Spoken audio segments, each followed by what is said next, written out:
হুম।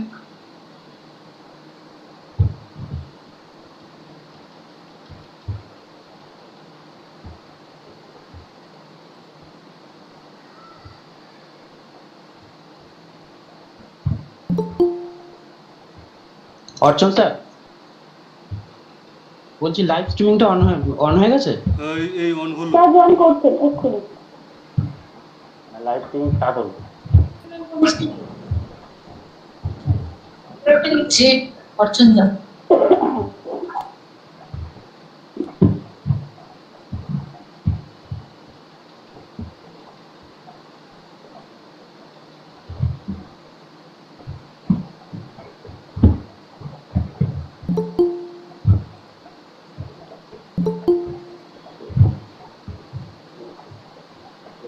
আচ্ছা স্যার আপনি ready? Sir আমরা শুরু করবো। হ্যাঁ রেডি। আচ্ছা জরুরি আমরা স্টার্ট করছি, অর্চনা স্টার্ট করছি। হ্যাঁ হ্যাঁ স্টার্ট করো, আমি ready. Good evening, honorable principal sir, respected resource persons, dear participants, my colleagues, and last but not the least, the IQAC coordinator of our college.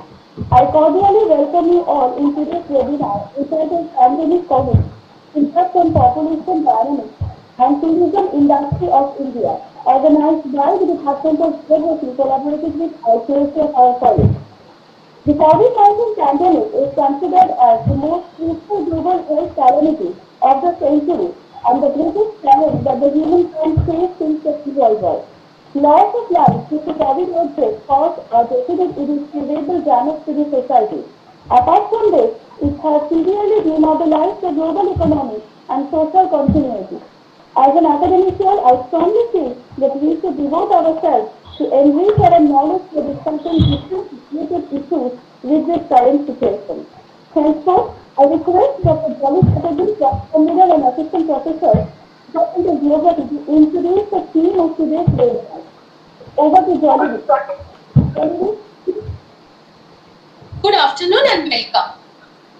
Today we have organized this national level webinar with the encouragement and support of our Honorable Principal Sir and cooperation of IQAC coordinator of our college.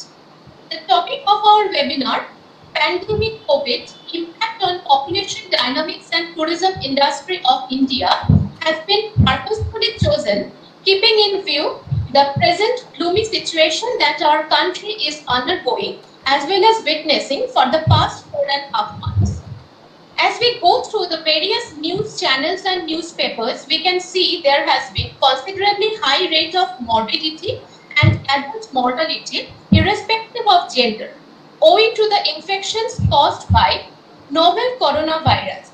Also, there has been massive economic slowdown due to the prolonged lockdown period. It is evident that this pandemic situation has a shocking impact on the tourism industry of our country. Hence, many people who love to travel across various destinations are now compelled to remain confined at home, and also a large number of people who are associated with such service industry now become jobless. Our eminent resource persons will explicitly elaborate these issues with supporting facts and figures. Now, I am requesting our Honorable Principal Sir, Professor Sheikh Shahjahan Ali, to deliver his inaugural speech for this occasion. With this, I am concluding the introductory session. Thank you. Good afternoon, everybody. Am I audible? Yes, sir, you are audible. So, video on করুন। Absolutely audible. Good afternoon, everybody. Honorable distinguished guest, Professor Aparajita Chattopadhyay of International Institute of Population Science, Mumbai, Dr. Primanshu Chakraborty of Vishwabharati University, colleagues, delegates, and their students. At first, I, on behalf of my college, convey my heartfelt thanks and welcome to all. I sincerely congratulate the Department of Geography and IQAC of our college for organizing such a webinar. The title of this webinar is Pandemic COVID Impact on Population Dynamics and Tourism Industry of India. I think it is a very relevant topics in the current situation. Now, we are in a critical juncture. We are passing our days with fears and anxiety. In this horrific crisis resulted a huge change the outlook of our daily life. The severe catastrophe in the livelihood challenges have disrupted the demographic balances as well as socio-economic opportunity of our country. I think demographic study and related discussion can help us to understand how the pandemic has spread and has a disproportionate effect on certain age groups.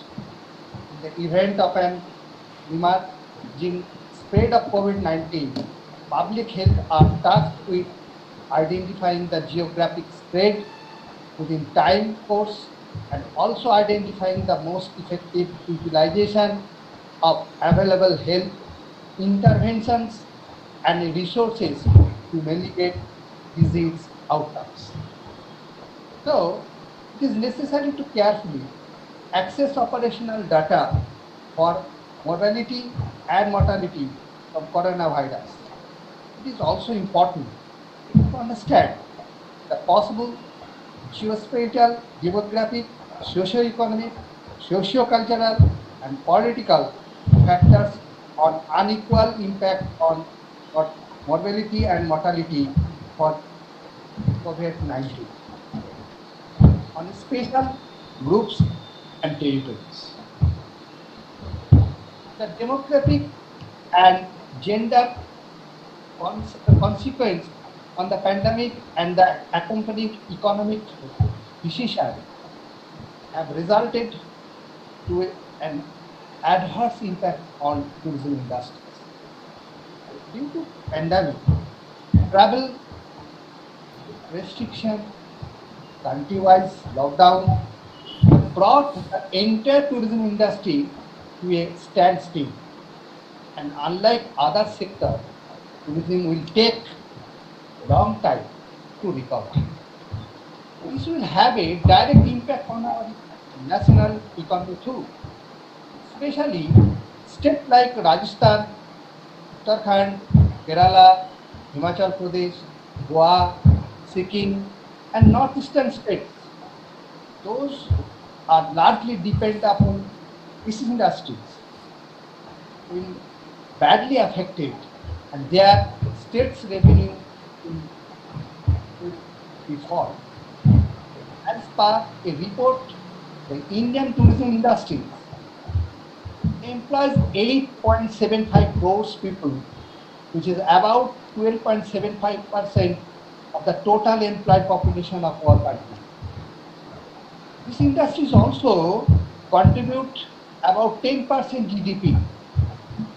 But due to COVID-19, the whole sector is shattered overnight and is going to suffer for a long time. In this situation, I hope our distinguished speaker will elaborately analyze the gravity of the impact of COVID-19 on population dynamics and tourism industries. Hope we will be immensely benefited and enlightened in their lectures. I am glad to inaugurate the webinar and wish a very fruitful and productive lecture session. With this, I conclude my lecture. Thank you very much. My heartiest thanks to our principal sir for his resourceful inaugural talk and his constant encouragement to conduct this webinar. Now, we will move on to the technical section. I request Sautik Mondal, Faculty, Department of Geography, to start the first technical session with an introduction of our eminent speaker, Dr. Premanshu Chakraborty. Sautik.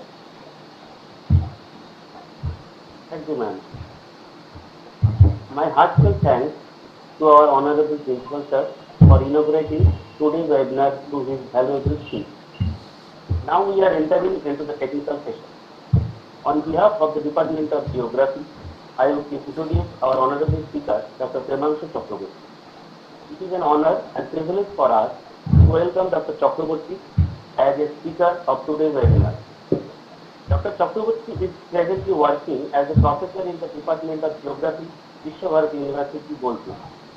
Since 2001, he had been serving as a lecturer in the postgraduate department of Krishnanagar Government College.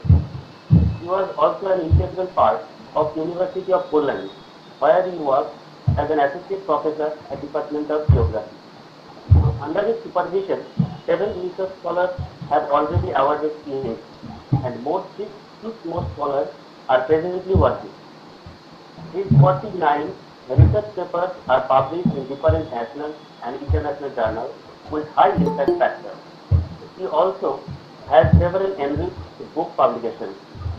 His successful completion of a major research project of UGC entitled Geography of Tourism in rural region of West Bengal, a sustainable approach, was highly appreciated. Professor Chakraborty also played his role many times as an invited lecturer in different colleges, universities, HRDC, etc., including our college also. In 2011, he delivered an enriched lecture on biodiversity and tourism as a resource person in a seminar organized by our college. He is not only an academician but also played important role as an administrator in different organizations. Even he was an advisor of tourism department of West Bengal government. Presently, he is a member of Executive Council of NAD. Now, I would request Professor Chakraborty to start his lecture on COVID-19, challenges and opportunities of tourism destination management in Indian perspective.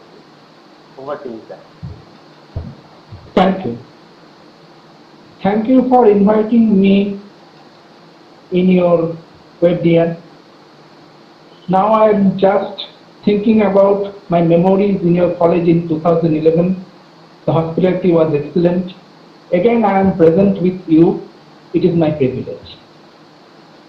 I have already given a very good background to deliver this lecture by the Honorable Principal Sir.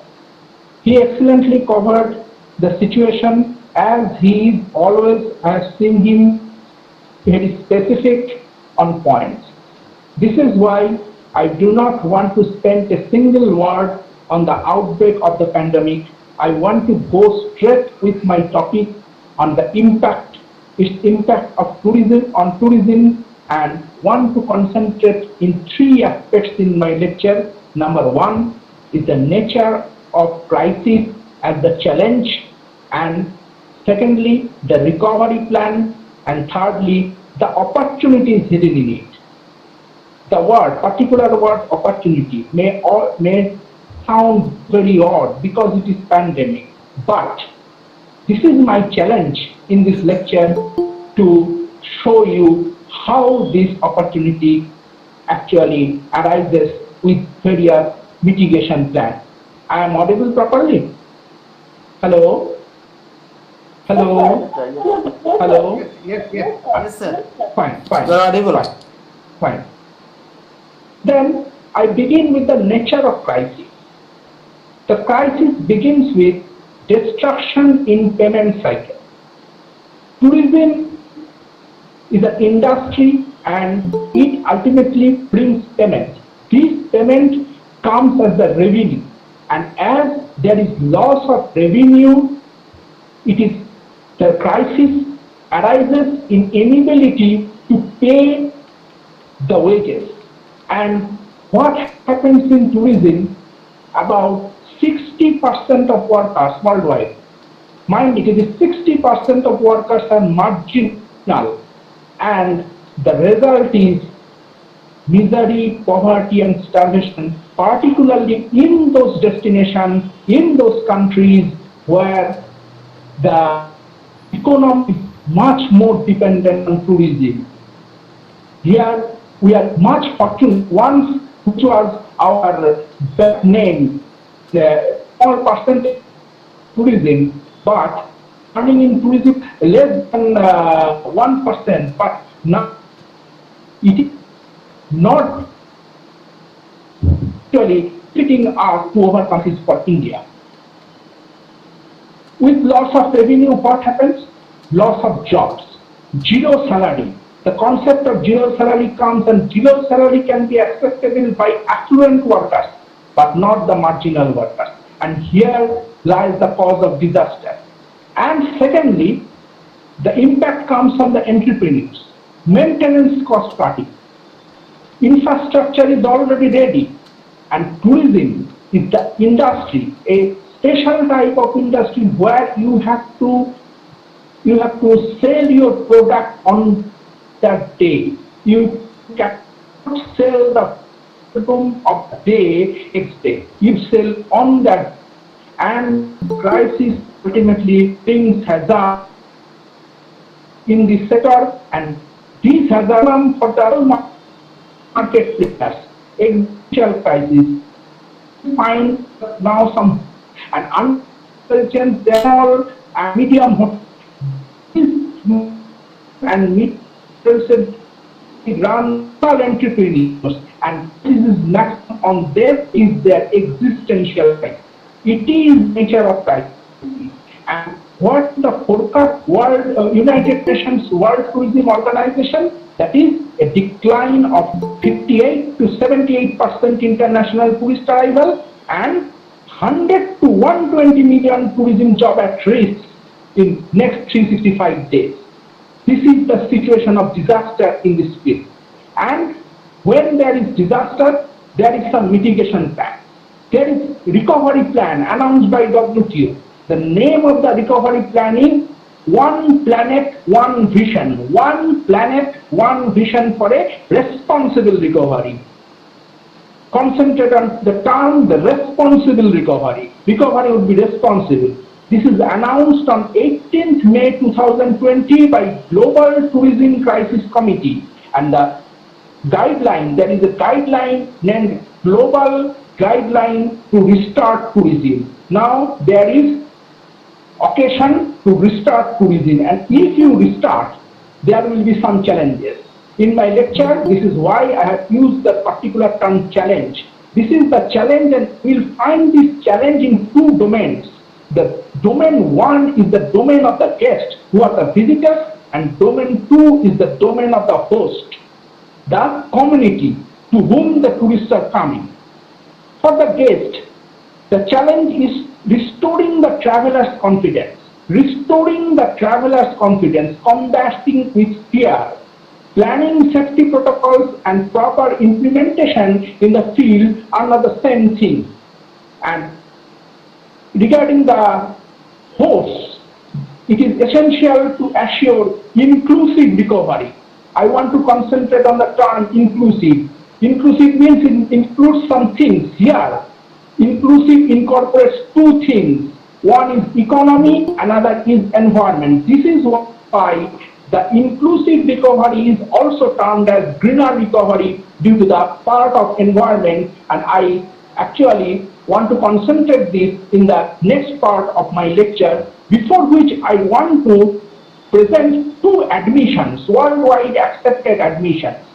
First one, COVID-19 is an unprecedented crisis that harms tourism economy. It is accepted worldwide.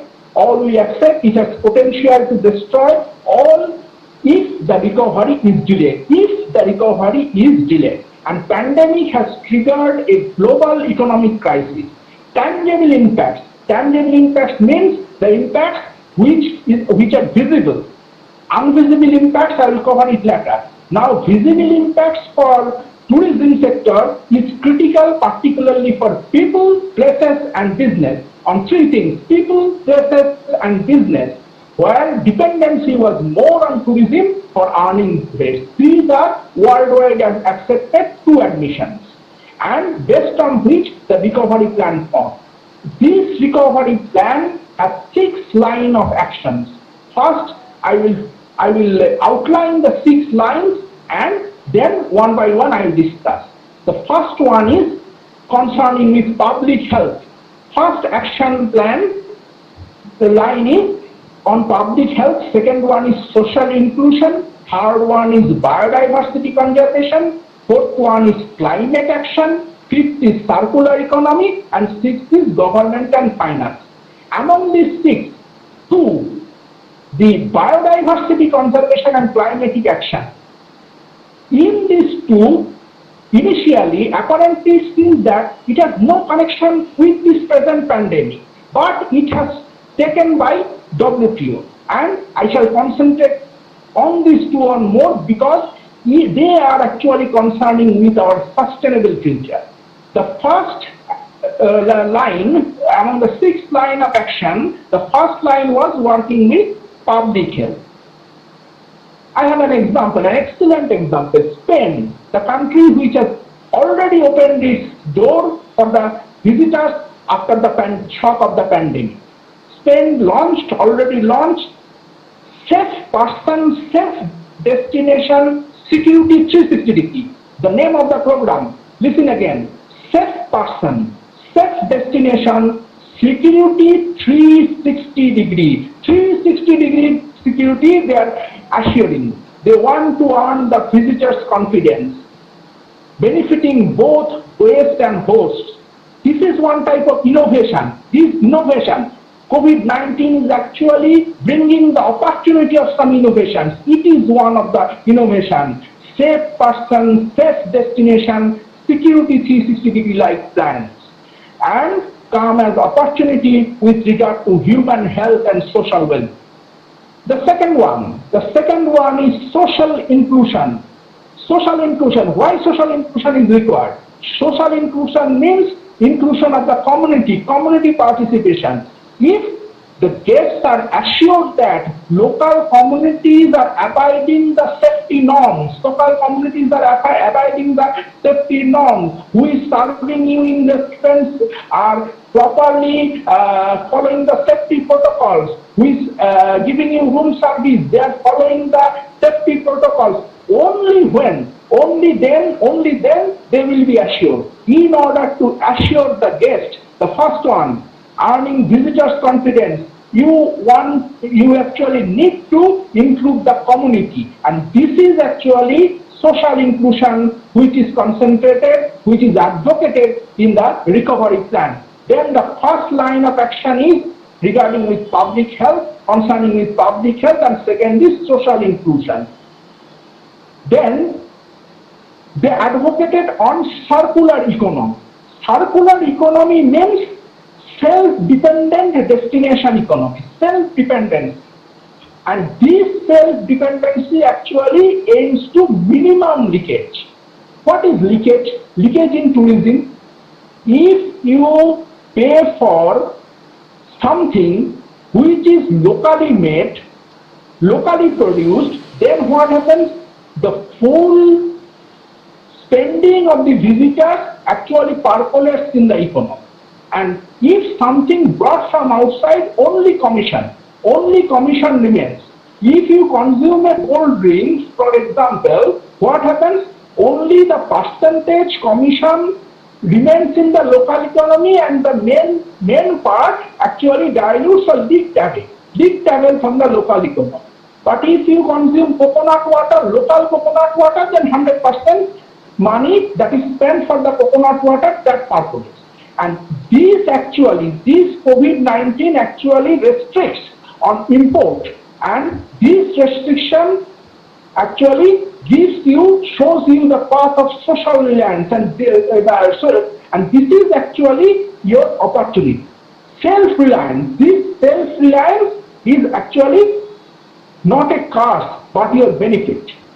And in the long term, it will be very much favorable for the well-being of the society, of the country. This circular economy, this is advocated as one of the lines in recovery plan. And regarding government and finance, opportunity for tourism sector to embrace a sustainable and resilient growth pathway. You are already very much aware on the term Atmanirbhar Bharat. This type of self-reliance policy, this to be advocated by government, by finance, by wise investment on the locals, investment on the local entrepreneurs, give them various benefits, give them various opportunities, 0% loan, etc. And by this way you can recover. Then I have already pointed out 4 things among the 6. First one is public health, with the example of safe person, safe destination, safe security 360 plan. Social inclusion, that is nothing but the community involvement in this sector. And third one is circular economy, which gives you the minimum leakage and the assistance provided by government and finance. Now, what are the action plan for the long term? These are the 2 with which I began the lecture. One is biodiversity conservation and another is climate action. Apparently they have no relation with the present crisis, but they have been included, and this is very, very significant. Arising awareness made by COVID-19 in view of earning resilience against future pandemic is the objective for which this biodiversity conservation is actually addressed with. And with this biodiversity conservation action plan, what happens? You have already aware for about last 2 decades on a term ecotourism.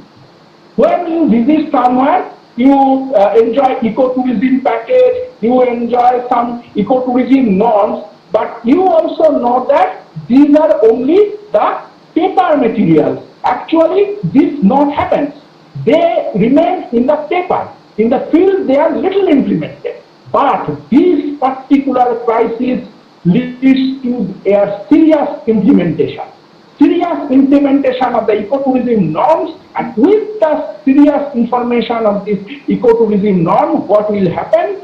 The biodiversity conservation, it actually leads to, these are actually a symbiotic relationship with ecotourism planning and biodiversity conservation. The result will be the well-being of the nature. Therefore, not only the well-being of the community, but also the well-being of the nature is required to combat with COVID-19, and this is why always a particular word is used, that is inclusive. It is inclusive because it includes environment, because it includes community, the human being. And thus, the next one is the climate action, that is acceleration of decarbonization in tourism operation. It has already started addressing the carrying capacity issues and events of mass tourism. What is mass tourism? Mass tourism means there is gathering of huge number of tourists in a small area. And what happens in hill stations, in tourist seasons, there is smog. There is smog due to emission of fossil fuel burning, and this type of hazard actually prevails in these areas, which could be addressed with the new safety protocols, which will bring less number of tourists, which will accommodate less number of tourists in the coming years in the vulnerable environmental areas, because COVID-19 will not allow much gathering, and with such, tourism will resume. But the number will be less. Number will be less due to COVID-19, and this is also an opportunity to restore the environment. This is why the opportunity, which sounds very odd with COVID-19, but the word opportunity actually exists. Some opportunity also comes with this hazard, with this particular pandemic. Now, again I am going to concentrate on the opportunities. It is actually some innovations which can build more inclusive and smart destinations. In planning, in economic planning for COVID-19, this inclusive means it can incorporate enhancement of the targeted support. Enhancement of the targeted support. Who are the targets? The targets are actually the small entrepreneurs. You can give you 0% interest loan like facilities for their survival. You have to include them because if they are wiped out from the market, the whole system will be collapsed. Whole tourism system will be collapsed. Therefore, it is essential to enhance local satisfaction under the term inclusive, as well as to encourage the local entrepreneurship more. If you distinguish between hotel and homestays, for example, in hilly areas, you will find these two types of accommodation system. One is small hotels. For example, in Darjeeling, Kashi and Kalimpong, this type of areas, there are a number of small hotels, and as well as now a new opportunity offered in last 2 decades. Actually, it is called homestays in rural areas. People are going there. They are actually accommodating in the houses of the local people. They stay there, enjoy various cultural programs, enjoy the nature and returns. What happens, what seems with COVID-19, homestays are not so much affected as hotels. Why? It is because they have diversification in business. They are not solely dependent on tourism. There are other avenues of income. But hotels are affected. And what happens in case of these homestays, there is little leakage because the total expenditure made by visitors in homestays, it actually percolates fully to the economy. Therefore, economy is much more benefited. And if it is hotels, there are some parts that they are leaked away through hotel chains or whatever. And in many cases, the hotel owners are outside. Therefore, COVID-19 actually brings the opportunity to strengthen the local economy from tourism. More development of homestay, more concentration of homestay entrepreneurship. This will encourage the local economy because this money is actually a new blood circulation type of thing. And in future, after COVID, what happens? What should happen? Less number of hotels and more concentration on homestay business because the entrepreneurs will find that in homestays the risk is less. Risk is less in homestays than hotels if the safety protocols are properly maintained. This is very important, and for which in 6 line of actions, safety protocol, the safety issues, this is one of the most important, the first issue actual. And along with the term inclusive, another particular term is used, that is smart. The new term, smart destination. You are aware of the term that smart city. What is smart city? Smart city means the city which has technological innovation. What may be the technologies, use of technologies here in tourism? There are scope of using 2 types of technologies. One is hard and another is soft. Regarding the term smart, the hard includes the ICT uses, information and communication technology, in addressing public health issues, teleconferencing with the doctors when required. This type of facilities can be given under the hard one. And under the soft one, the soft one actually concentrates on collaboration and integration.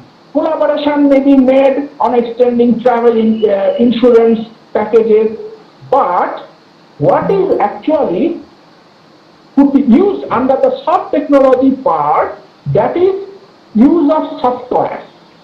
Maybe GIS software. What is GIS?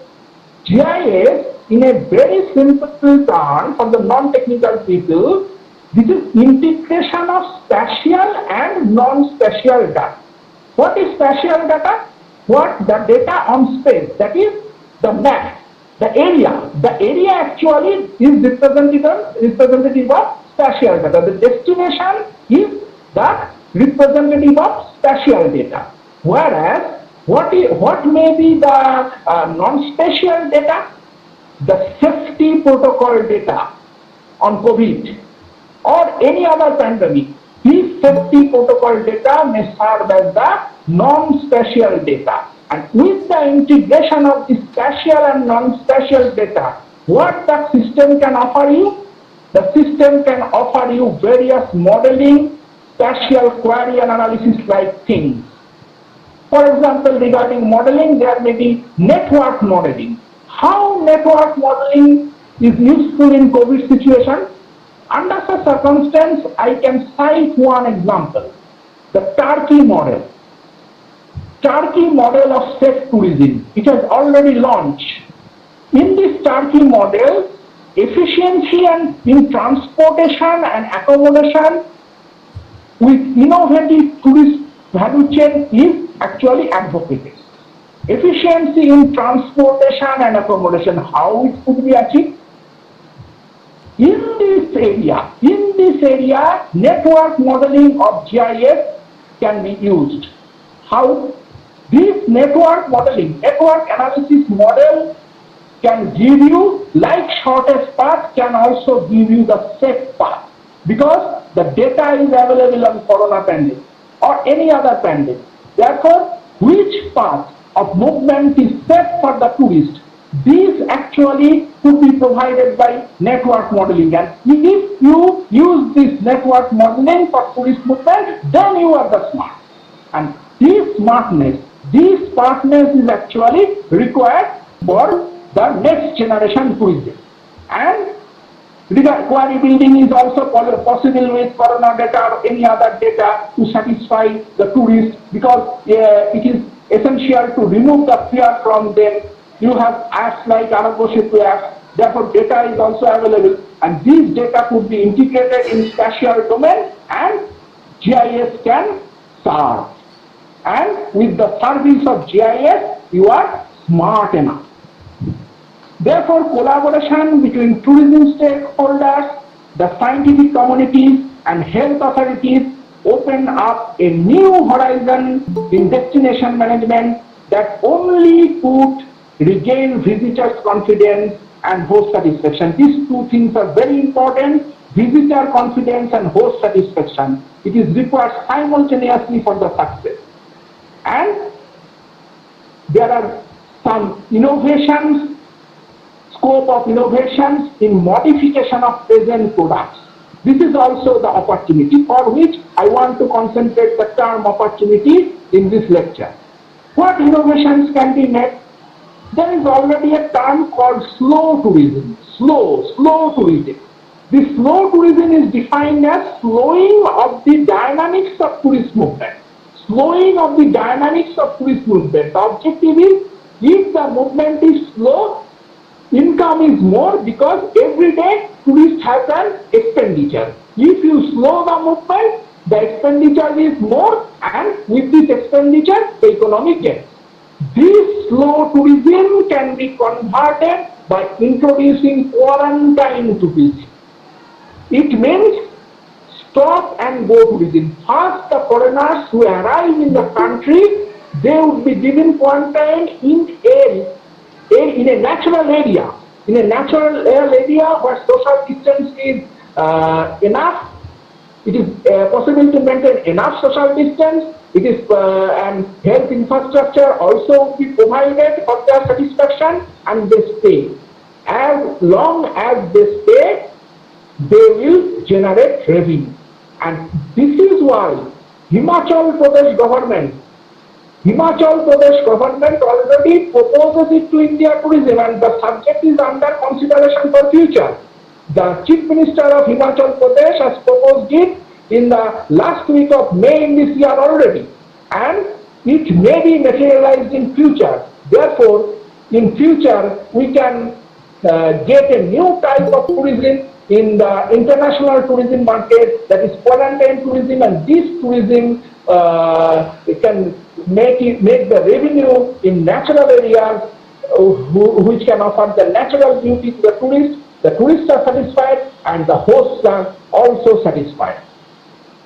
Therefore, there are a number of opportunities, there are a number of scopes.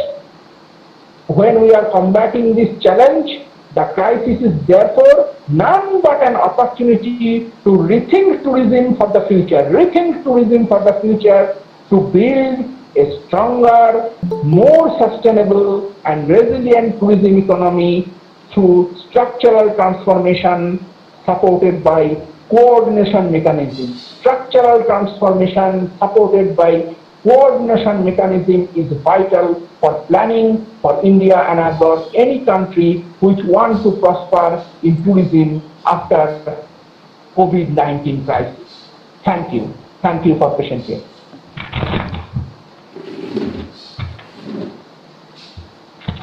Hello. Yes, sir. Now the lecture is, could be open for discussion. Yes. It was really a wonderful session. Professor Chakraborty has enlightened us with so many comprehensive discussions. Now we will move on to the first set of discussion sessions. There are two questions. Am I audible, sir? Yes. You are audible. Is 360-degree security possible in developing country like India?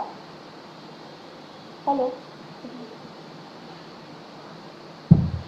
Actually, 360-degree security is possible nowhere. No one can give you the 360-degree security, but it is a term actually is used to earn the visitor's confidence. And if you earn the visitor confidence, you did not use the term like 360-degree security which the Spain has used. No need to use the term, but you have to earn visitor confidence by giving the maximum safety protocols. If you offer them maximum safety protocol for which the 6 lines actually evoked, working with public health as well as social inclusion. This social inclusion, if the community is sensitized, community of the destination environment, because when tourists are imported to a destination, what happens? They usually not interact with people on the way. They actually interact with people in destination areas. If the destination area people are sensitized, so that if they can offer this type of environment, this type of security feeling to the visitors, only when they come and their economy can run, they will surely provide this 360-degree type of security for their own interest.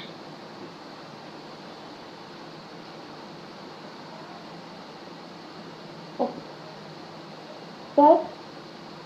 Yes.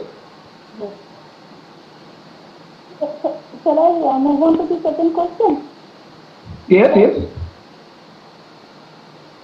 What needs to be the basic criteria for tourism industry management plan aftermath of COVID pandemic, as there would be a great start? There would be a great start. Shall I read it again? What needs to be the basic criteria for tourism industry management plan aftermath of COVID pandemic, as there would be a great start? Yes. First, you have to assure the safety protocols. Safety protocols are implemented, not only written in paper. And this implementation actually starts from the community, sensitize the destination community, and they have to be understood that if they actually implement it in practical sense, then they can earn the confidence of the visitors and their business will run. And therefore, not only the entrepreneurs, but also who are engaged directly and indirectly with tourism industry of an area, as well as their families, all have to be involved. This is actually social inclusion. The first thing in destination management is therefore social inclusion. These social inclusion actually address the issue of public health as well as the issue of environmental protection, cleanliness. One of the issues is cleanliness. This cleanliness is also raise the concern of the visitors, they will be satisfied. And the next one is to assure the small entrepreneurs in the market that government and the financial system is with them. They should be in market unless the tourism business will not run in sustainable way in future. These two are actually the most important area of concentration in future policy making. Thank you. So actually there are lots of questions. So shall I tell one or I will mail to you? I'll mail it to you. Actually, as long as you have time before the next lecture, you can ask and I can answer. Okay, it depends on you. Okay. Then another question is, what is the effect of COVID-19 on the present and future society and economy? Actually, this should be better to be asked after the next lecture. Okay. I concern only with tourism, and my lecture is on tourism, and therefore any question I can answer should be associated with tourism, the topic of my lecture. So the states like Sikkim, Goa, which are totally dependent on tourism sector, how can they overcome their economy in this pandemic? Sikkim and Goa. Very, very good question. The case of Sikkim, I hope my prediction will be matched in near future. Sikkim would be the first state in the list of recovery. It is because in case of Sikkim, the homestay development is most, and Sikkim has developed an economy and tourism economy. Tourism industry is actually the backbone of them, and they are already following various safety protocols, safety norms, and it is Sikkim, as the economy, tourism economy is diversified there. There are a number of opportunities there. You have trekking, you have homestays, you have nature tourism. There is less stress on environment as they have diversified it, except in a few cities, city-based tourism like Gangtok. The tourism in Gangtok will be affected. But what happens? They will diversify the tourist flow in various places, various nodes. They have already ready for this. For example, they are going to launch a monastic trek. A monastic trek involving the four monasteries. They will start this monastic trek after COVID-19 situation is over. They will launch it. It will start from Peling actually, and from Peling from Penyansi monastery they will go to Tashiding, from Tashiding to Khechiperi Lake, Sangachoring monastery. This circuit is already prepared. Therefore, they are inventing new products in the market, and with these new products, the states which can produce the new products, they will earn the better satisfaction and better footing after COVID-19 situation, because the main thing is that you have to avoid concentration in one place.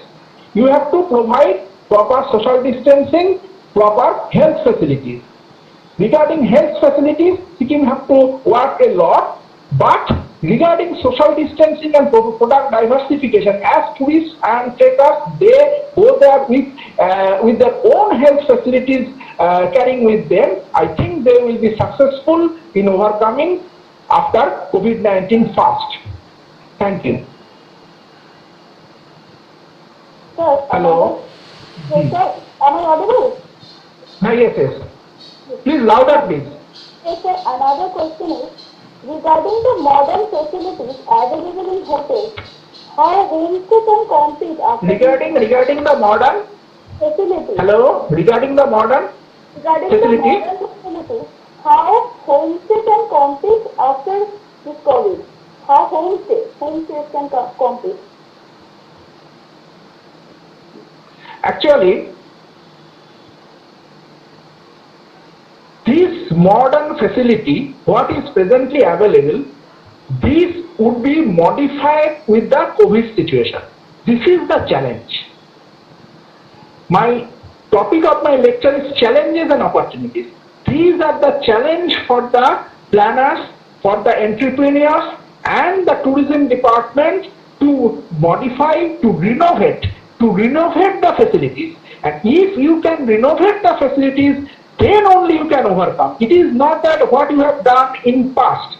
What you are going to do for the future is the main thing. The country, the state, who can do better in this sector can prosper in future. Thank you.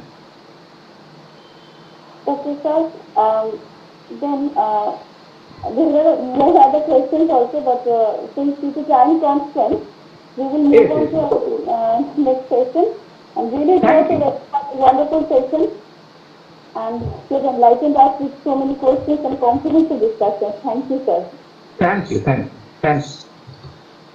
I am privileged. Now, we will move on to the second set of discussion. I really apologize to the participants because due to shortage of time, rest of the questions we will mail to the respective teachers and speakers rather. Now, Surajit Saha, Department of Geography, I request you to introduce our another speaker, Dr. Aparajita Chattopadhyay, and please start the next technical session. Surajit, are you here? Thank you, ma'am. Am I audible? Yes, absolutely. Thank you. Now we are about to enter into our second technical session. Here, I'd like to introduce our next speaker, Dr. Aparajita Chattopadhyay. Dr. Chattopadhyay is currently associated with International Institute for Population Science, Mumbai, as an associate professor in the area of development studies, where she has invested significant time in academic research and postgraduate teaching for close to 2 decades. An area expert in social science and demography, Dr. Chattopadhyay has also served at the Benares Hindu University as a faculty with the Department of Geography for a brief period. Her teaching and research career includes a portfolio of wide-ranging research projects and peer-reviewed academic publications. She has been recipient of numerous medals, awards, and grants of demographic and population-related academic achievements and researches from reputed universities and organizations, including University of Calcutta, International Institute for Population Science, Indian Association for the Study of Population, University of Karachi, University of Harvard, Rand Corporation USA, to highlight a few. She handled different research projects funded by the Government of India, UNICEF, etc. Her area of academic and research interest includes gender issues, environment and development, nutrition, aging, and public health. Today, she will deliver a lecture on COVID-19, population dynamics, and development. Now, I'd like to request Dr. Aparajita Chattopadhyay ma'am to deliver her lecture. Ma'am, please. Over to you, ma'am. Yeah, thank you very much. Can you all hear me? Yes, ma'am. Yes, absolutely. Absolutely. Just let me know how to share my screen or PPT. There is a button, screen share. There is option, screen share.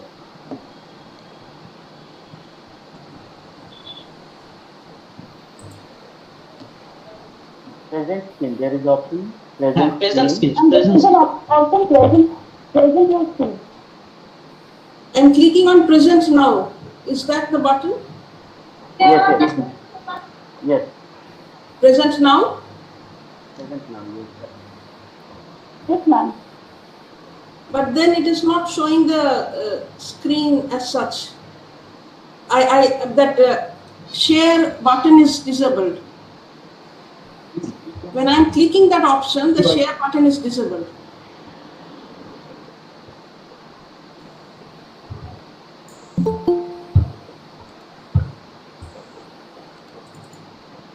Ma'am, Yes. hello? Yes. At first, you press the present now button and then activate the share your entire screen option. You may find it at the top. I have three options here. Your entire screen, a window, a Chrome tab. I have three options only. Your entire screen, you may go for your entire screen option. Yeah, I'm clicking it, but this share option is disabled.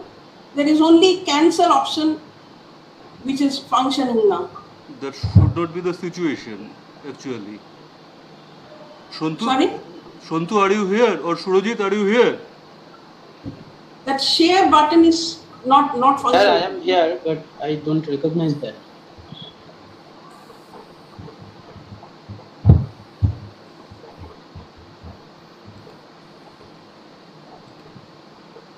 I'm clicking present now. Present now your entire screen, and then I'm supposed to click share. That share button is non-functional. First you select the screen. First you click on the screen. Okay. Then the share button will be activated.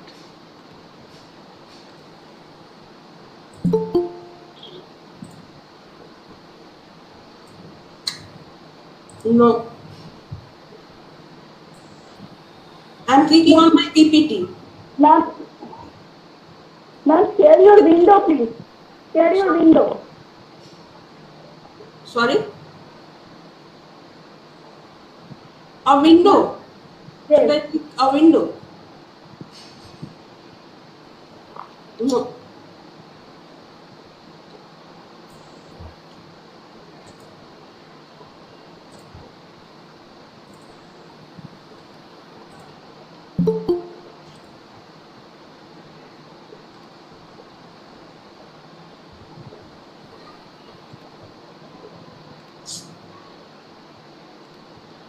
What to do? Ma'am, when Yes. you click on the present now button, at the top you will find your entire screen. Click on it and I'm clicking on that. Yeah. and you will get there are the number of screens that is active at present. Probably there will be one screen. You click on a particular screen at first and then press the share button.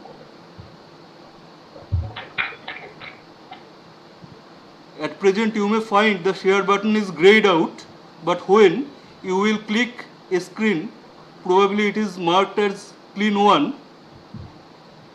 When you will click on the screen 1, the share button will be activated. Now this sharing, I think the screen is now being shared.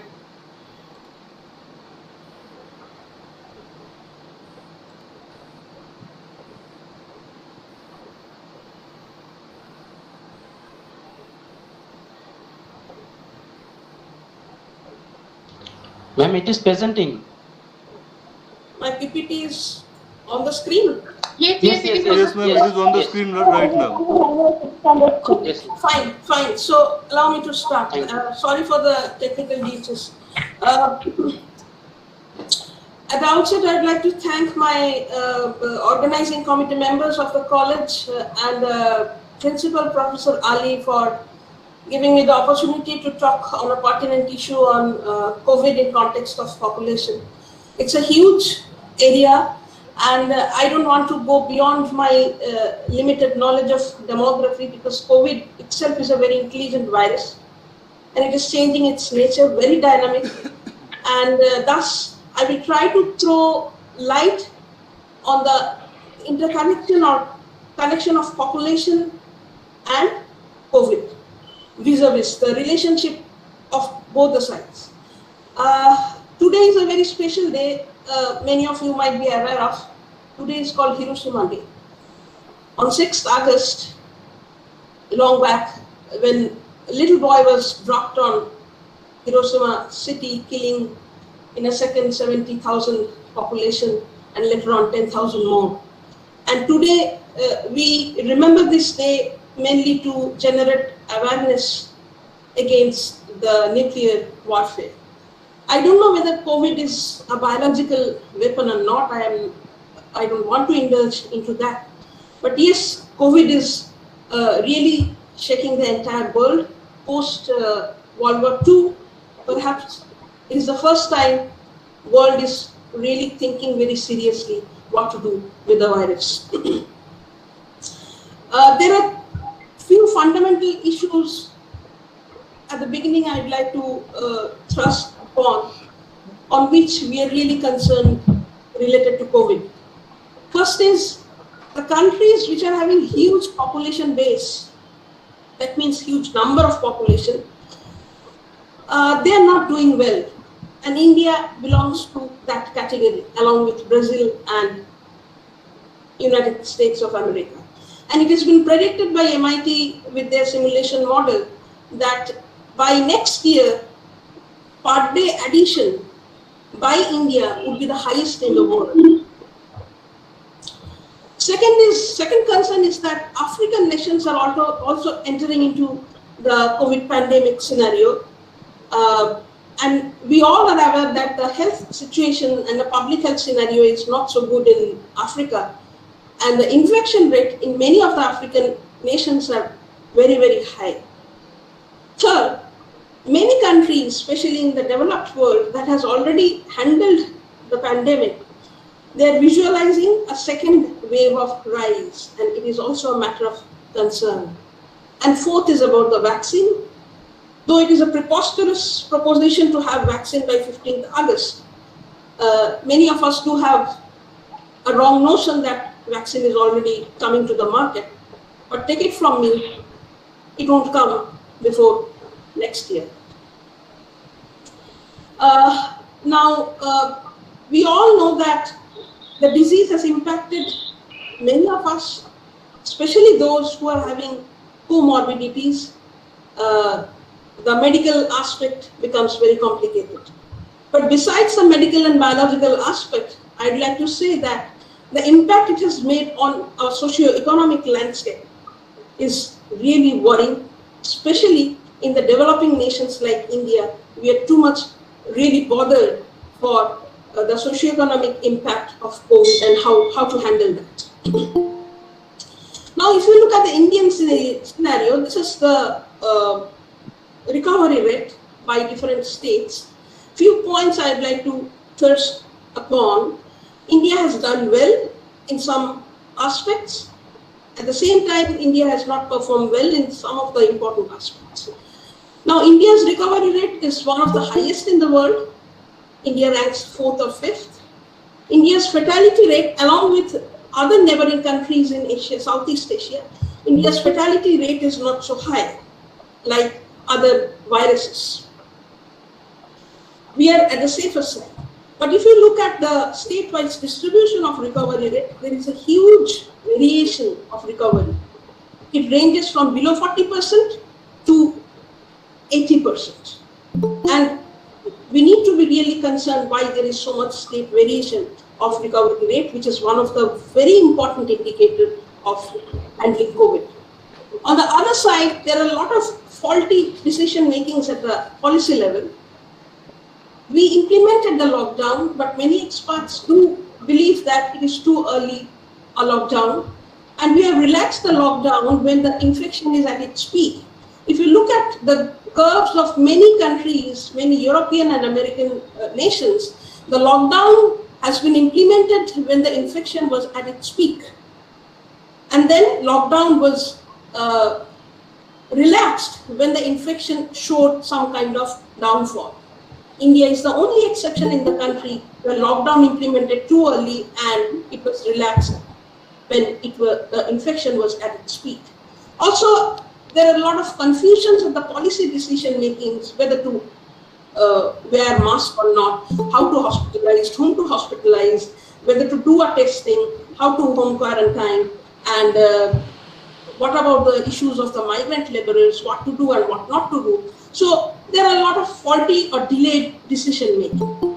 So for every decision, there could be some faults, there could be some benefits. I'm not indulging into that aspect. India has done pretty well in some aspects. At the same time, India performed poorly in some other aspects too. Now let's come to my topic. Many of you who have some knowledge on demography, being a demographer, I will simply focus on three fundamental principles of demography and how COVID has impacted, or COVID is linked with demographic parameters. See, we believe that there are three fundamental pillars in demography. One is fertility along with family planning. Second is health and mortality. And third is migration. And all these three are intermittently linked with our development scenario. I will focus on the key issues under each head. Like in fertility, I will talk about risky fertility and baby boom or baby burst along with violence. In health and mortality, I will talk about the problem of our country in terms of working age population, elderly, rural health condition, recovery rate, research and development in connection with health.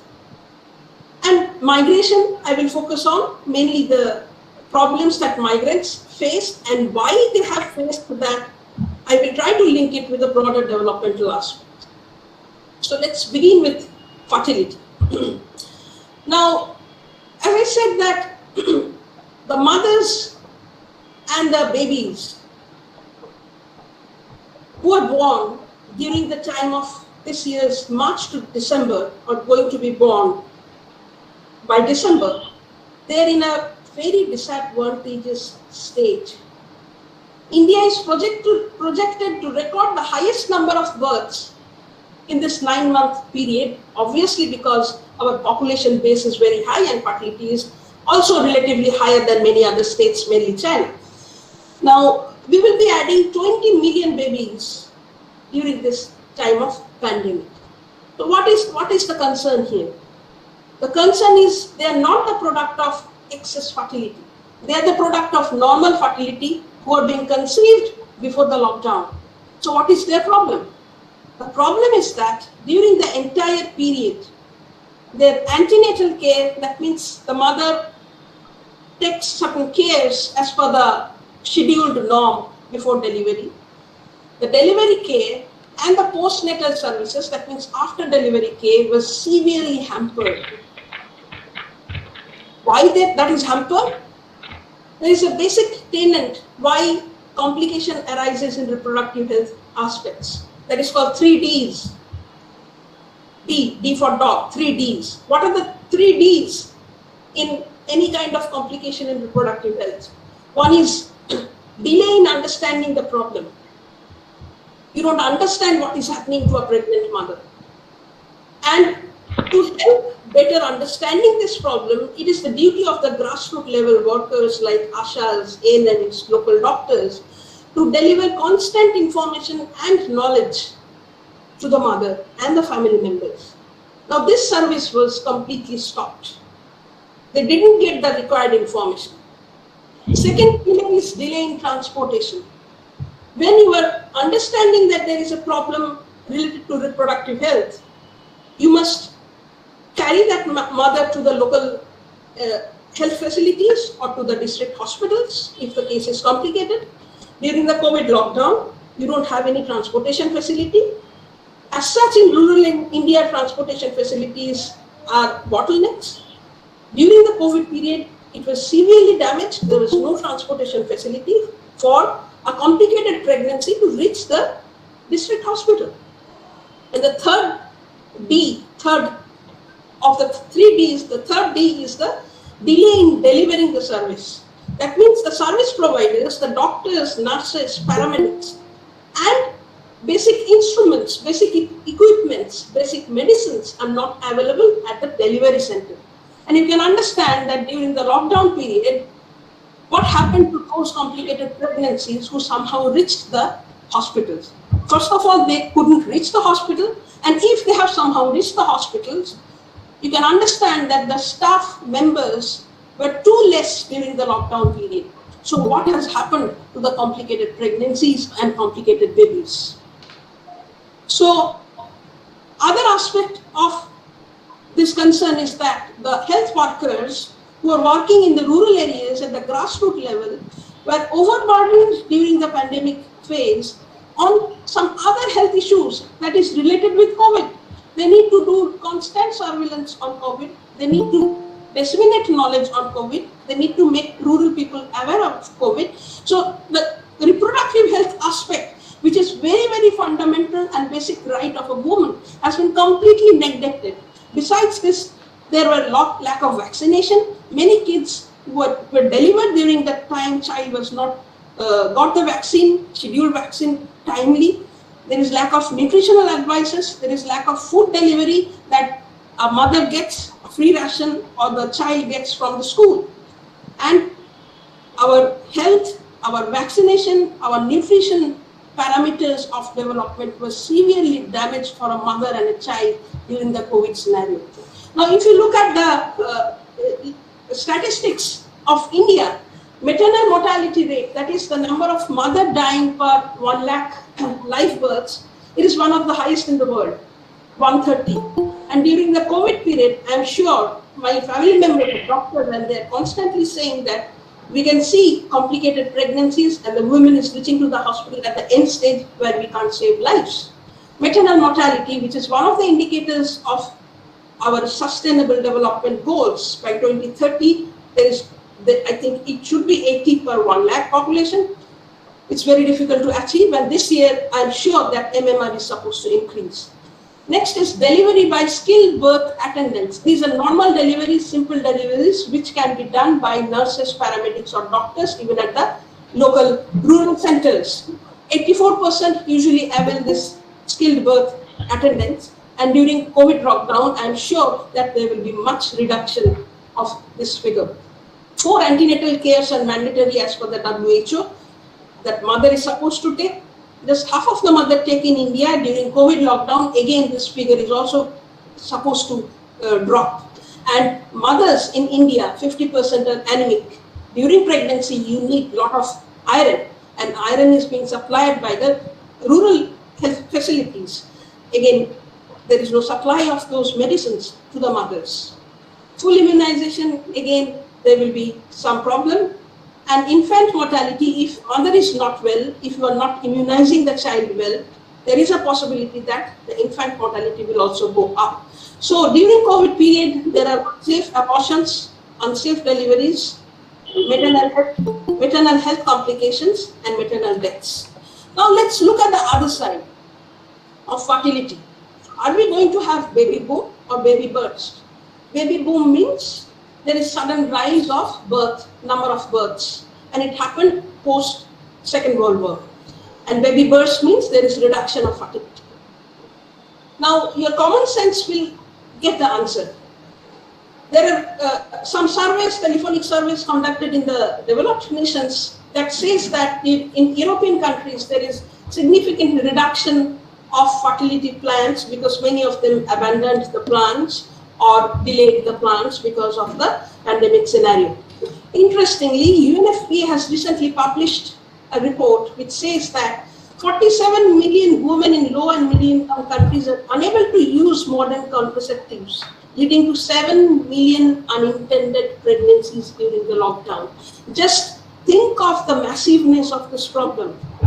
Unintended pregnancies comes from unmet needs. Unmet need in simple terms, layman's term, means if you don't want a child, but you are not using any contraceptive method, there is a high possibility that you will give birth to a child.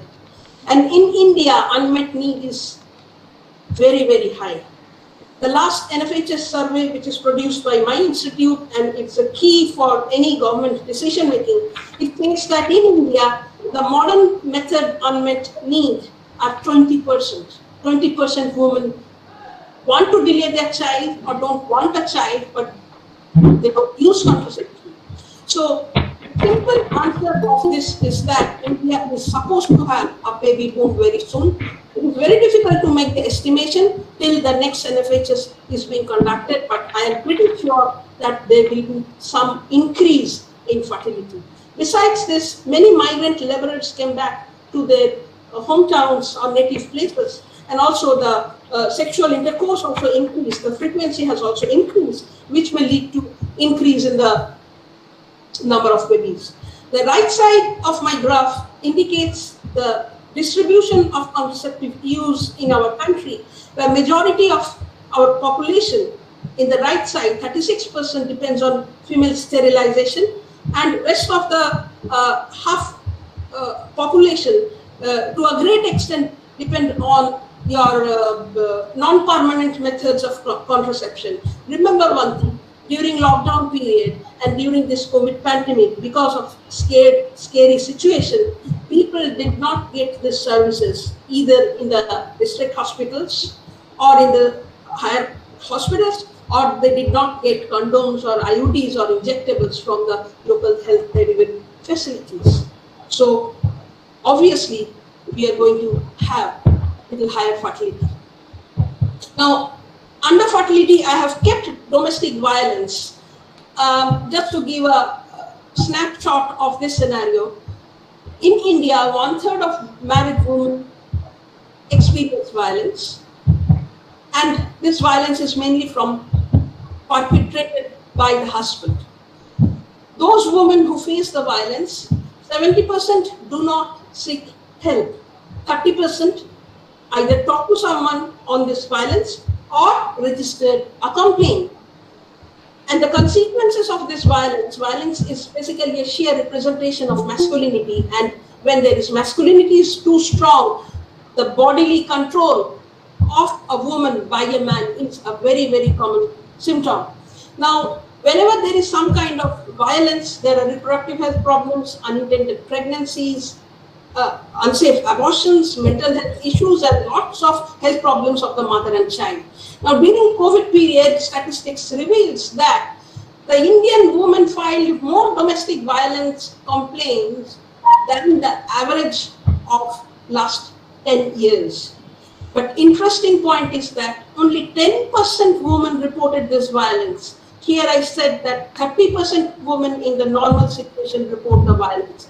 Here 10% has exceeded the average of the 10 years figure. So you can understand the extent of this violence in the Indian scenario. Now let's come to the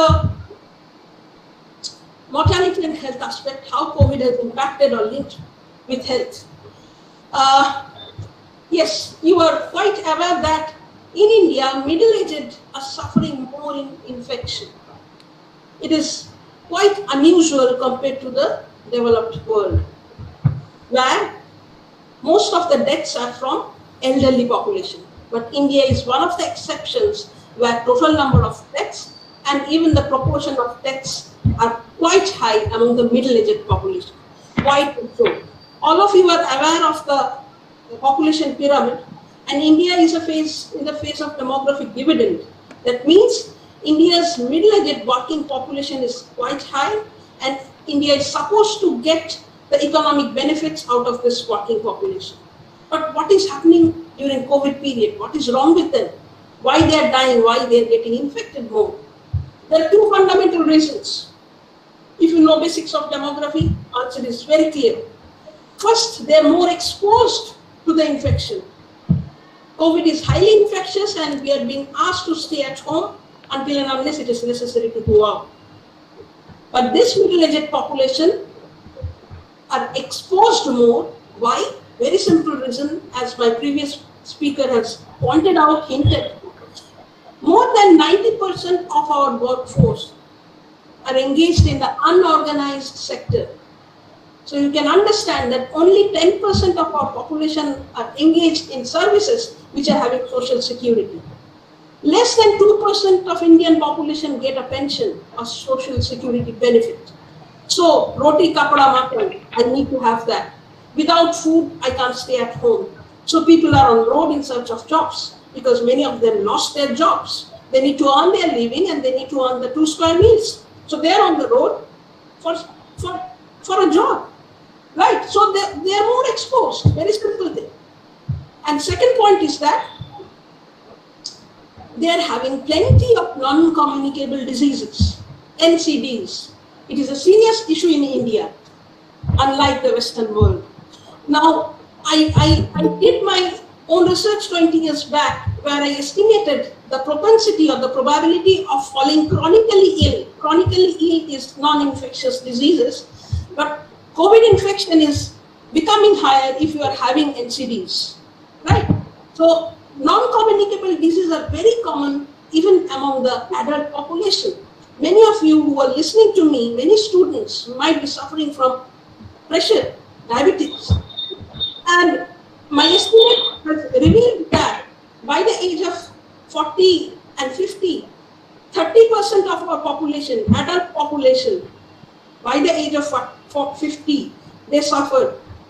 30% of the population suffer in at least one chronic disease. And with age, the chronic disease increases. But interesting point is that those who are well off, their disease progression is much flattened, much lower than those who are in the middle income categories or poor income categories. Their disease onset is slow, but the progression is very fast. So it means that even our people in 30s, 40s and 50s do suffer from chronic diseases and thus encourage COVID to enter their body. Our recent estimate, that is longitudinal aging study in India, that ministry is going to publish very soon, and IIPS has done a mammoth survey of 45 plus population that estimates in West Bengal, hypertension, 1/4 of the population suffer of a very young age, diabetes, lot of bone diseases, depression is a serious concern, 7% depression of the middle-aged population, and it is clinically observed depression is quite high, besides lung disease. And just for your kind information, our lung capacity, average Indian lung capacity is 40% less than the Western world because of pollution. So it is very well explained that why our middle-aged population is at a disadvantageous state compared to the Western world. Now, what about the elderly? They are obviously at the disadvantaged state because it has been said that of the total fatality rates, senior citizens cover or constitute 50% of the deaths. In Western countries, it is 80%. Okay, as for the CDC, 80% of the deaths are associated with 65 plus population. But what is the problem or what is the condition of India? If you look at the total number of elderly 60 plus population, that population equals to the total population of United Kingdom and Italy. So our population base is very, very huge.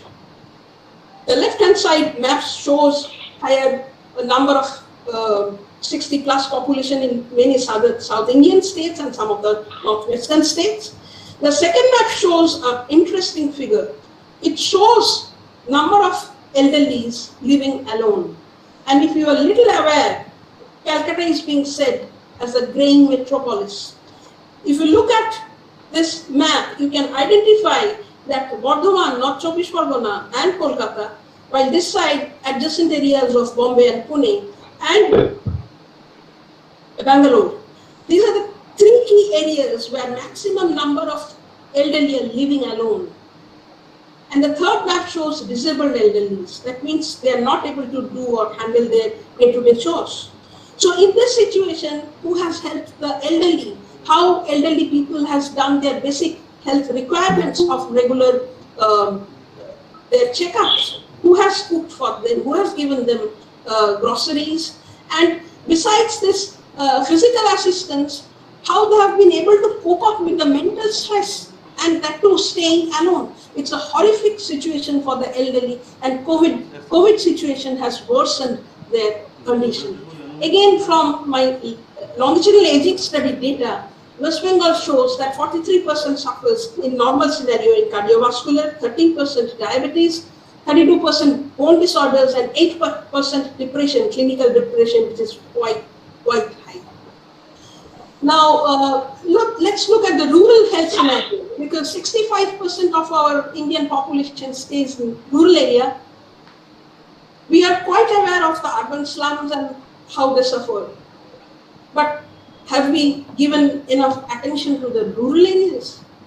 You just look at the graphs, you can easily understand how pathetically they are living. First of all, their education level is quite low, and education, I don't believe able to read and write is education. For understanding COVID, you need higher level of understanding of the situation, which is quite lacking in rural India. Besides this, if you look at the drinking water, only 60% are having their drinking water facility within the premise. 30% don't have access to the toilet, and they go together to fetch drinking water or for defecation. What they will do during COVID lockdown or maintaining social distancing, it is a preposterous proposition for them. Regarding rural health facilities, doctors per 1 lakh population is something 100 and above. Rural area is lacking in each and every health parameters in terms of staff, in terms of infrastructure availability. Here I have written something. Rural India is lacking in every aspect in terms of health and health delivery system. So where they will go? Plus they have temporary unemployment, which has also created a lot of stress. What to do next? How to earn the money? So maintaining a social distance and making them aware of the COVID scenario and giving them the health delivery is a major challenge, and we are going to face it in the near future too. Next, I just try to throw some light on the research and development related to health, because health is a prime concern here. Healthcare expenditure in India is 2.5% against the WHO standard of 5%. National gross expenditure on research and development, based on which we are developing vaccines, we are doing scientific research, we are doing surveys, it has increased tremendously in the last 10 years. It has increased tremendously in terms of total amount. But remember one thing, as a percentage share of gross domestic product, it is just 0.7%. If you look at the graph, India and Bangladesh current health expenditure are more or less same. Bangladesh even has increased that expenditure. Look at Brazil and China, two countries with whom we are being compared quite often. Their expenditure is much higher. And Israel is a best example on this. Israel and Scandinavian countries who spends more than 4% in healthcare expenditure. And for any kind of health emergencies, we will understand any kind of development parameters, these countries are doing substantially well. Now, this is a simple regression which says that how recovery rate is associated with development. Yes, recovery rate, this is a multiple linear regression which says that those who are staying in urban areas or the states which are having higher proportion of urban population, their recovery rate is positive and significant. Higher is the slum population, recovery rate is significantly negative. What about governance indicators? Good governance, which is an index supplied by the Ministry of Social Justice, and it takes 10 parameters of development. It gives a fantastic results which says that recovery rate is much higher if the governance system in the state is better. Now, I try to put the political parties scenario by states with reference to BJP and allies government, whether there is any difference in the performance of Congress and allies and others. There is no significant difference in the ruling parties, so they are all alike. Regarding demographic determinants, proportion of elderly is a concern. The states which are having higher elderly, they are having less recovery rates. Medical infrastructure is very obvious. Better is the medical infrastructure, better is the spending, because health is a state subject.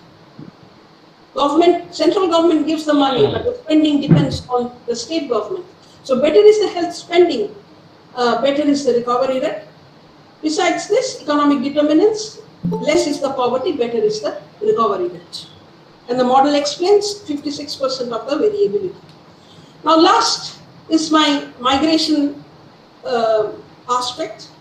Many of you are quite aware of the migration scenario, what happened to the migrants during this pandemic period. It has been said that the coronavirus pandemic has triggered the worst domestic migration crisis in Indian subcontinent after the partition, and many of the newspapers have already termed this movement as the exodus. Now laborers who were confused, frustrated, without much directives, without job, without much savings, they started walking down even before launching the trend that government tried to launch to bring them back home. So they started walking, many of them lost their lives, and I can quote one laborer's opinion: I don't know who to blame for this death, whether it is coronavirus, hunger or poverty. This labor was coming from Delhi to the village of UP. And you just remember one thing, Maslow's hierarchy, need hierarchy, which specifies that roti, kapda, makan, these three things are fundamental needs and fundamental basic needs of humans. So without that, you ignore everything. Now let's look at the estimates of migration. First of all, we are too poor in estimating since the seasonal migration, the temporary migrants. We don't have any estimate. Census gives the estimate in every 10 years. But 10 years, in between 10 years, there are innumerable moves by innumerable people. We don't have any estimate for that. National Sample Survey do have some estimate, but as per the government of India, estimate it is 100 million temporary migrants, which is a severe underestimation.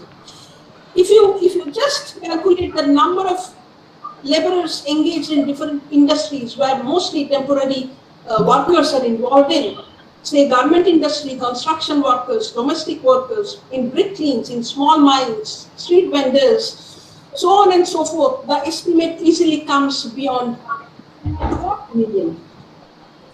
Now, what happened to them during COVID? First of all, government said that laborers can only avail the facilities if they are having certain documents. And documents are mainly Aadhaar card and registration number under the Interstate Migrant Workmen Act. How many of them do have that document? I'm doubtful, even 2% of the temporary migrants do have an interstate migrant workman permit. In that scenario, they fail to avail even the rations. And Ajim Premji Foundation has already revealed that 80% of the temporary migrants lost job, 90% of the temporary migrants were not having enough savings to maintain their food for more than 1 week. So taking advantage of this gap of government decision making and the services availability, many industry dalals sprang up and they charge any amount of money to take the laborers back.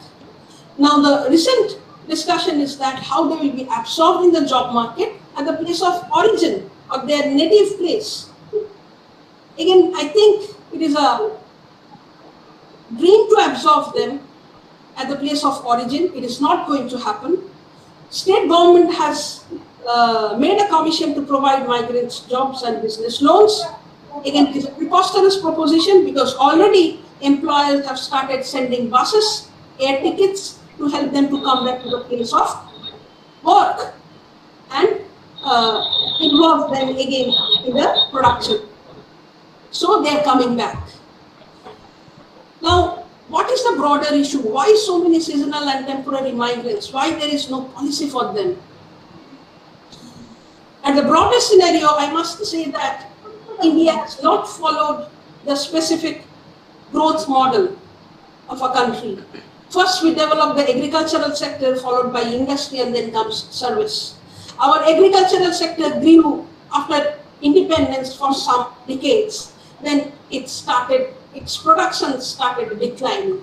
And why it is so? Because too less investment from the government side, from the private side also on agricultural productivity. Plus, India comes under the water scarcity scenario. Remember that.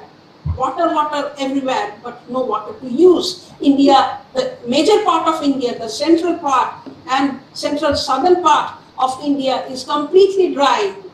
They face frequent drought, monsoon failure.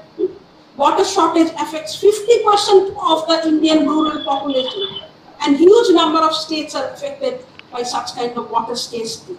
And they don't have any alternative jobs. So what do? They just come to the nearby urban centers, get involved in some kind of work, earn some bucks, and then they come back to the village areas during the monsoon period for 3-4 months to grow some crops in their village. Now, I did a wonderful study in 14 villages in the Bid and Solapur districts of Maharashtra to understand why there is so much temporary migrants, even in a state like Maharashtra, which stands one of the highest in terms of economic growth. But take it from me, if you exclude Bombay, Maharashtra is as same as Bihar. Now, based on the respondents' response, what I received is that at source, that means at their villages, their facilities are too less. This is our India. This is our India. You and me doesn't make India. We are the privileged class. Only 20% have toilets and drinking water at home. 25% household don't have ration cards. Majority don't have land. Those who are having land are mainly marginal in nature, can't sustain their day-to-day life throughout 365 days. 80% of the total working age population stay away from their homes and they come to the nearing sugarcane factories, the small towns and larger cities to earn some money. Only 19% of the eligible population get job from NGNREGA and they complained about delayed payment or less payment. 9 out of every 10 seasonal migrant household reported that they have no other option but to migrate. And migrate is the only choice and migrate is the best choice. Now at destination, how do they live? Are they living better? No. The answer is very simple, answer is no. Their living standard is even worse than what they usually have in their rural parts. Almost all of them live in temporary huts. Almost all of them have no provision of toilet. Half of them don't have access to drinking water.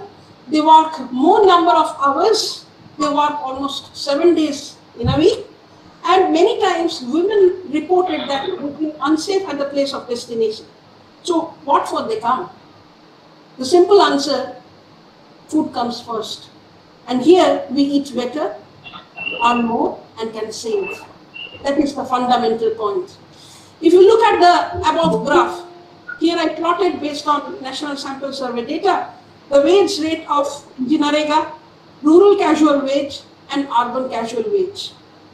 In every state, you can find the red bar is higher than other 2 bars. That means their urban casual wage is much higher than their rural wage as well as the NGNREGA wage. So they are happy to come to the urban areas to earn their living. Now, majority of them are bonded laborers. In Maharashtra, it is called IQAC system. Bonded laborers means they get some advance from the contract laborer, and the advance is quite hefty.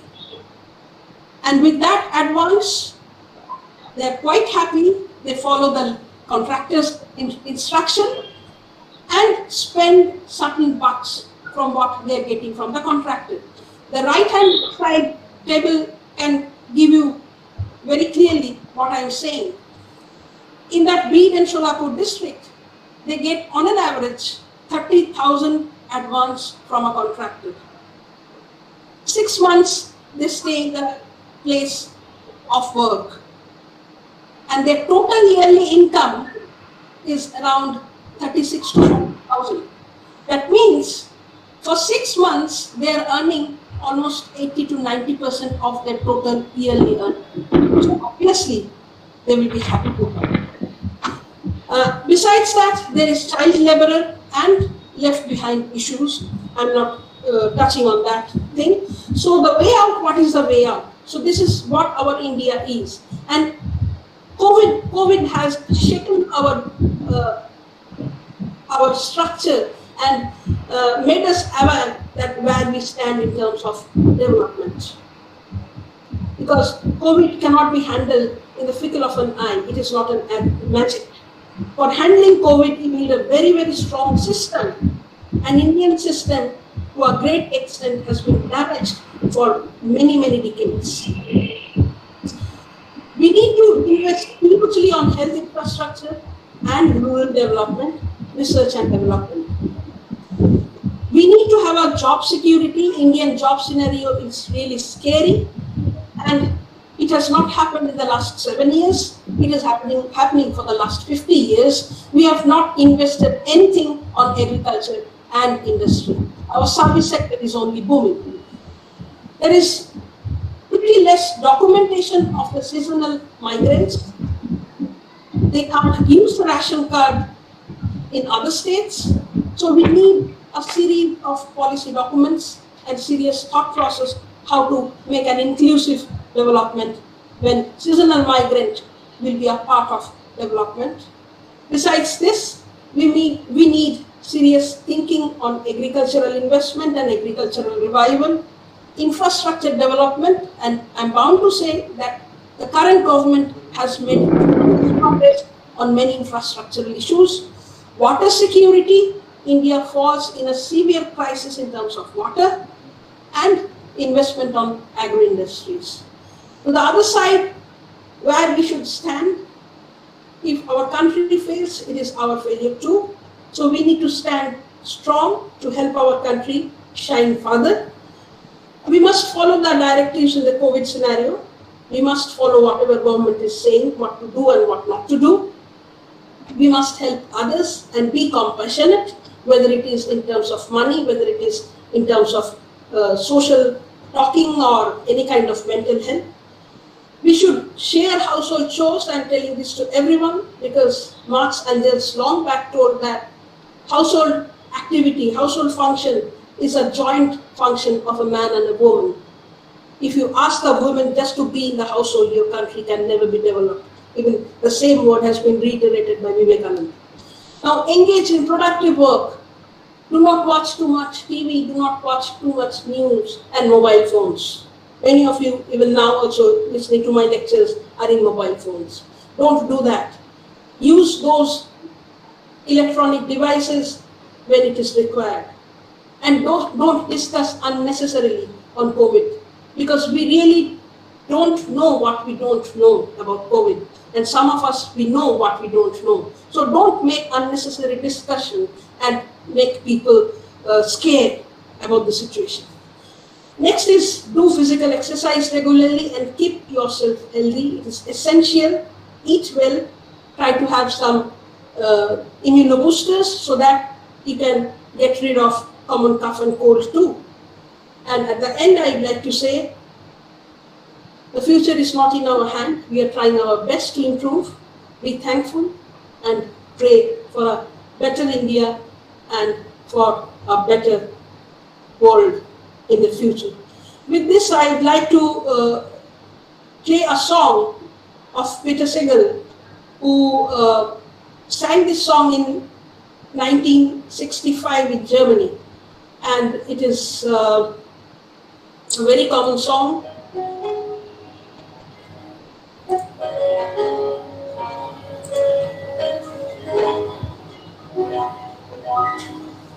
আমরা করব জয়, আমরা করব জয়, আমরা করব জয় নিশ্চয়। আগুনে বুঝি আছে কোথায়, আমরা করব জয়। আমরা করব জয়, আমরা করব জয়, আমরা করব জয় নিশ্চয়। আগুনে বুঝি আছে কোথায়, আমরা করব জয় নিশ্চয়। Okay, thank you very much.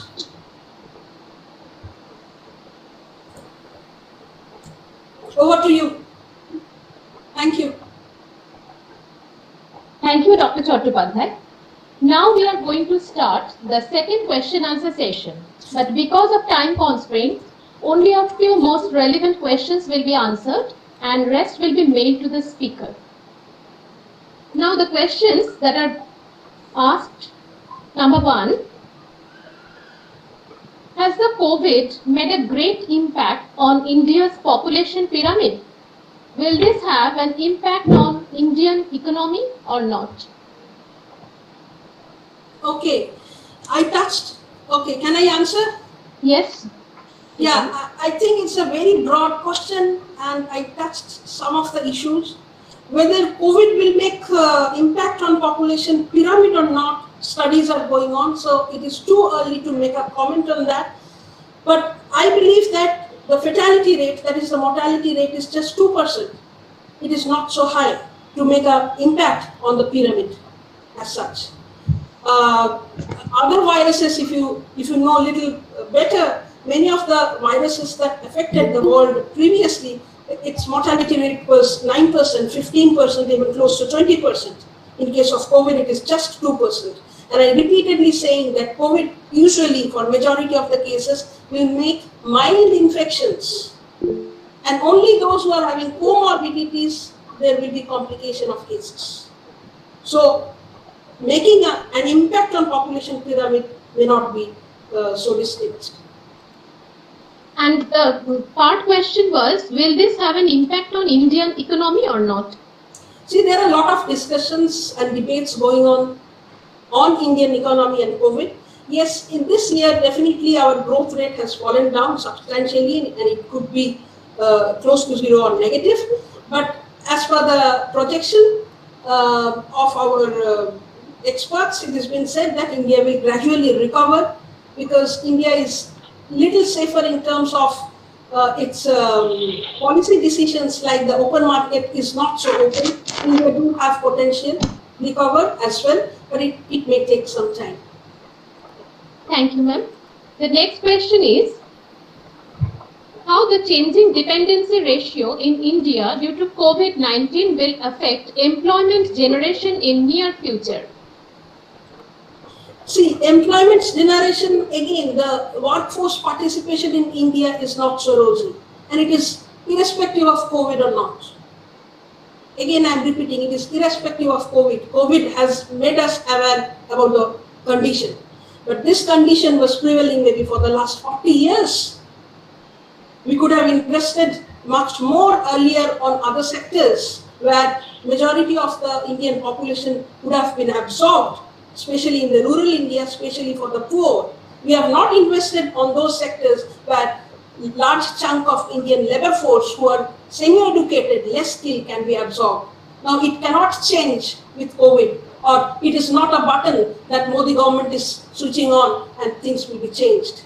It is a reflection of what happened for the last 50 years. Thank you, ma'am.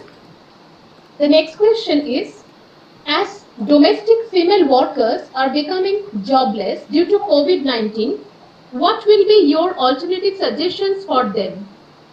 Okay. As you are aware, if you read newspaper daily, and I also mentioned that these casual laborers are essential in our production. How long they can sit at home, first of all, and secondly, as an employer, if I'm an employer, I will ask my employees to come back and join the work. It is happening now, and hundreds and thousands of people are again coming back to the urban centers to get engaged into the job market. So things will be as usual because food is my major priority here. We will forget infection and we will rather indulge into income generation. So people will come back to their destination and will start doing job. Regarding domestic help, yes, for the initial 1 or 2 months, they were not available, but they don't have any other option. Both the sides, as an employer also, as an employee also, both the sides demand is existing. So again, it will come back to the normal situation, but only we need to have some cleanliness, some measures, basic minimum requirements that we have. We need to maintain as much as possible. Thank you. Thank you, ma'am. The next question is, how should the migrant problem be handled by our central government to minimize their plight? Yes, I mentioned a point, I hinted a point. We need, first of all, some data on seasonal migrant. I am not talking about census estimation. Census estimation is not enough to understand the problem of the floating population, seasonal migrants, temporary migrants. We need a regular surveillance. Secondly, we need to provide them some cards, like Aadhaar card, some kind of card, and linking it with the government system so that they can be monitored where they are going, how much they are earning, and so on and so forth. Right now, they have nothing to identity based on which they can avail the government facilities. Thank you. The next question is, what are the major influences on population development processes in the rural areas of India in COVID-19 situation? It's the question is not so clear and direct. I don't know how to answer. Okay, the next question has been, given the tight economic run that India is going through, how cost effective could be the redressal mechanism to cope? See, India has already made, my previous speaker has mentioned that Atmanirbhar Bharat. It is not so easy to do, but yes, if we try, being India, being a country like India, who is having manpower, who is having brain power, if policy decision supports, we will be able to generate not many Indian products. But for that, you need huge investment and government backup. Okay, so these are the questions. Thank you, ma'am, for your answers. And the next session, I would like to request Dr. Komalika Basu to continue. Am I audible? Yes. Yes. First of all, I would like to thank Professor Atukar. We have discussed, it was really a thorough discussion regarding demography and all other consequences India is now facing. And of course, I will thank I express my thanks to Dr. Premansu Chakraborty. Now, we have arrived at the validation session. Before I request Dr. Austin Mumbi, our IQAC coordinator, to end the session, I would like to express my gratitude to him for his constant technical support, without which today's event was not been possible. Please, Dr. Mumbi, after that. Thank you, Komalika. Thank you. Am I on the screen? Yes, yes. Yes. Give me one more second, please. Anyway, I see. Well, I deem it a great honor to present the vote of thanks to all who have helped us in making this webinar such a resounding success.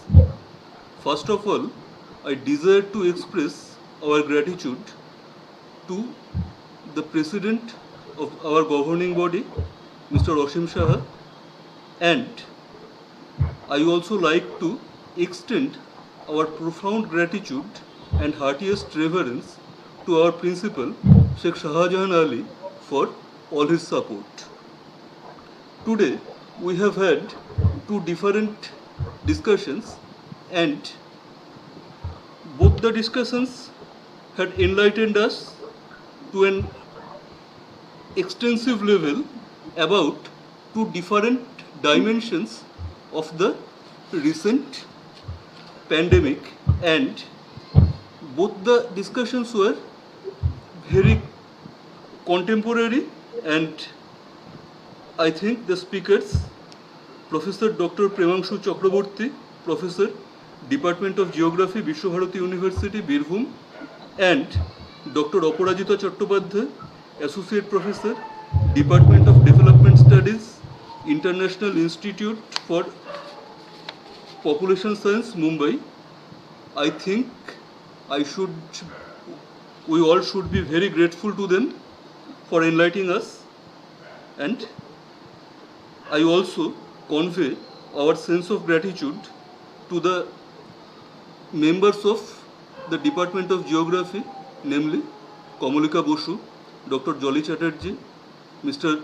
Shautik Mondal and Sri Surajit Shaha. They have worked very hard to make this webinar successful. Finally, I would like to extend my gratitude to the participants who have joined with us by not only via YouTube but also via the Google Meet platform, and they made the question answer sessions interesting for all of us. Thank you. Thanks a great lot to you all. Over to you, Kamalika, for the announcement of closure.